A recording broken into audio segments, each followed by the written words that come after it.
Long ago in ancient China, beyond the cloud-wrapped Cloud Mountain hills, there stood a large ancestral house built of stone and cedar wood. Though once prosperous, the home had grown quiet and cold with time. In this house lived a gentle young girl named Lin Xiu. Lin Xiu's mother had passed away when she was very young. For years, her father cared for her with love.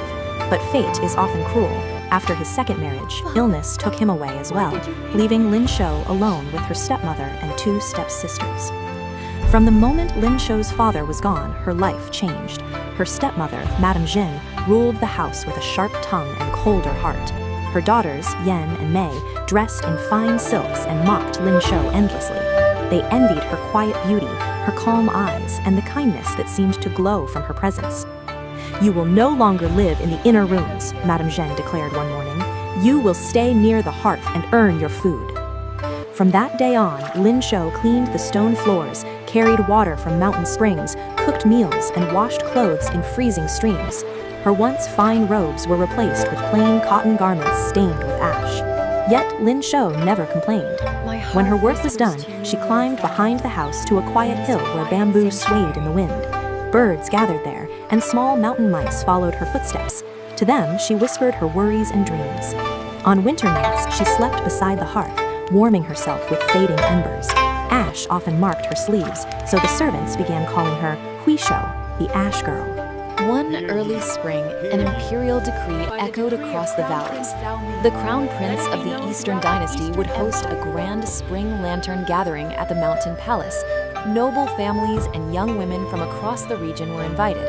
The prince wished to choose a companion who valued grace and virtue, not wealth alone. Madame Zhen was overjoyed. "My daughters will shine like Jade," she said proudly. "The prince will notice one of you." Silk gowns were ordered. Hairpins of silver and pearls filled the room. Lin Xiu worked day and night preparing her stepsisters, braiding their hair, polishing their shoes, sewing torn hems. At last, she gathered her courage. "May I attend the gathering as well?" she asked softly. Madame Zhen laughed. "You?" she scoffed. "The palace is no place for a soot-covered servant. Finish your work and stay home." That evening, lanterns lit the mountain paths as the family departed. Lin Xiu stood alone, watching their lights fade into the mist. Tears fell onto the stone floor. "If only fate were kinder," she whispered. Suddenly, a warm wind swept through the courtyard. A soft golden glow appeared beneath the old plum tree. From the light stepped an elder woman in jade robes, her eyes bright as stars.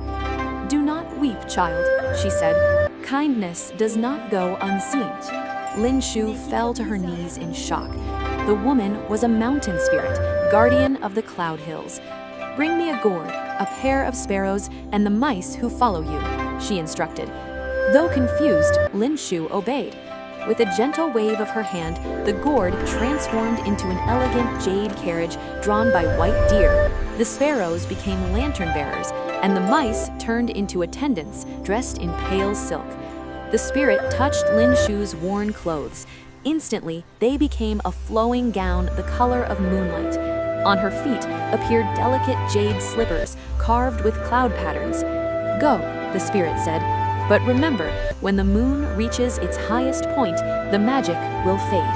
At the palace, Lin Xiu entered beneath glowing lanterns. Music filled the air. Conversation stopped. Her grace was unlike the others, quiet, natural, untouched by arrogance. From the upper terrace, the crown prince, Chao Ming, noticed her immediately. He descended the steps and bowed. "May I share this dance beneath the lanterns?" They walked through the gardens, speaking of mountains, wind, and simple joys. Chao Ming felt peace in her presence, something no noble lady had ever given him. Lost in the moment, Lin Xiu suddenly heard the distant bell of the mountain clock. Midnight. Fear struck her heart. She fled through the palace gates. As she ran down the stone steps, one jade slipper slipped from her foot. She did not stop. When the moon reached its peak, the magic vanished. Lin Xiu found herself back in her plain clothes at home, breathless but safe. Holding the jade slipper, Prince Zhao Ming made a vow. "I will find her, no matter how far the mountains stretch." Royal envoys traveled village to village. Every young woman tried the slipper, but it fit none. When they reached Lin Xiu's house, Madame Zhen attempted to hide her, locking her in the storage room. But fate has its ways. The mice gnawed through the rope, freeing Lin Xiu just in time. When she stepped forward and placed her foot into the jade slipper, it fit perfectly. Silence filled the courtyard. Prince Zhao Ming recognized her eyes instantly.